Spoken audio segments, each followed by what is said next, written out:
regrouper les 22 fédérations du Grand Bénin. Quel est le message que vous leur avez apporté? C'est un devoir pour le Bureau national de régulièrement entrer en contact avec les militants. Et surtout au lendemain de la conférence nationale, de la conférence de presse que nous avons eue il y a le 8 novembre dernier. Il nous a semblé important de rassembler les militants des fédérations pour communiquer le contenu du message que nous avons voulu faire passer le 8. Nous avons réellement parlé de 3 points au cours de cette conférence de presse. Du 8, le découpage électoral, l'habitude que le pouvoir a de violer régulièrement, quotidiennement les lois de la République, et puis la malgouvernance autour. Donc, c'est surtout le premier point, le découpage électoral, que nous avons voulu expliquer aux militants. Alors, est-ce que vous n'avez pas fait allusion à ce résultat que l'audit de l'OIF, est-ce que vous avez fait cas de cet audit-là, de la conclusion de cet audit-là aux fédérations, aux responsables des fédérations? Oui, on en a parlé. On a déploré le fait que l'OIF a cru nécessaire de commenter son audit. Moi, je pense que l'OIF donne son audit, son rapport à la CENI qui fait son travail. Mais l'OIF a cru devoir dire que le fichier est suffisamment fiable. Pour moi, c'est déjà faible de dire cela, parce qu'un fichier est fiable, mais on ne connaît pas un fichier suffisamment fiable ou insuffisamment fiable. La deuxième chose, c'est que l'OIF a dit également, on a entendu dire, que des partis politiques de l'opposition extra-parlementaires ont été associés au travail.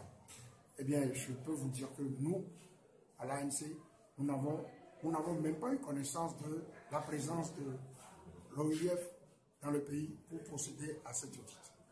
Et donc, c'est mensongèrement que l'OIF déclare avoir associé des partis politiques extra-parlementaires. Je pense que nous sommes un parti politique extra-parlementaire et nous n'avons pas été informés de ce travail. Vous rejetez donc ce travail, monsieur le président? À la limite, oui, je le rejette. Je ne trouve pas ça sérieux. Je trouve que quand on fait un travail, on se tait, on ne le commente pas. C'est ceux à qui le travail est destiné qui doivent apprécier. Et je peux même ajouter que l'OIF n'ignore pas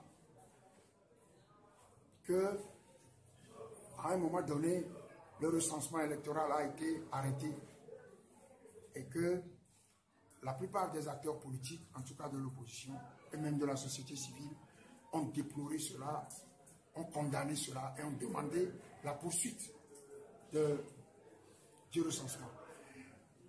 Les motifs invoqués par la CENI pour arrêter le recensement, enfin, c'est un motif, c'est que le niveau fait par le recensement est suffisant et que la norme internationale en cette matière-là est atteinte. Eh bien, je dis simplement que c'est en violation de la loi du code électoral que la CENI dit ça, parce qu'il y a juste 2 conditions pour s'inscrire. Il faut être togolais et avoir l'âge de s'inscrire. On ne peut pas empêcher quelqu'un de s'inscrire au motif que le niveau du recensement est suffisant. Donc, pour nous,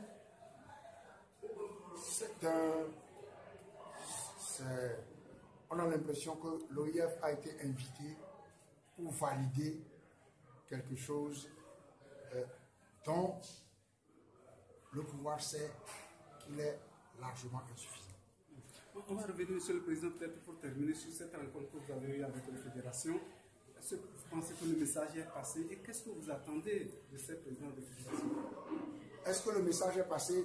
Je pense que par les questions qui nous ont été posées, oui, on a le sentiment que le message est passé. Est-ce que nous avons bien fait? Évidemment, nous avons bien fait. C'est régulièrement que nous faisons ce genre d'exercice.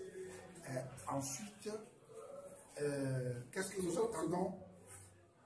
D'abord, qu'ils soient suffisamment informés, que nos militants soient suffisamment informés de ce que nous faisons pour pouvoir servir de relais à la population. C'est ça le plus important. Lorsque des commentaires se feront, qu'ils soient suffisamment outillés par les arguments que nous leur donnons pour pouvoir expliquer. Merci beaucoup.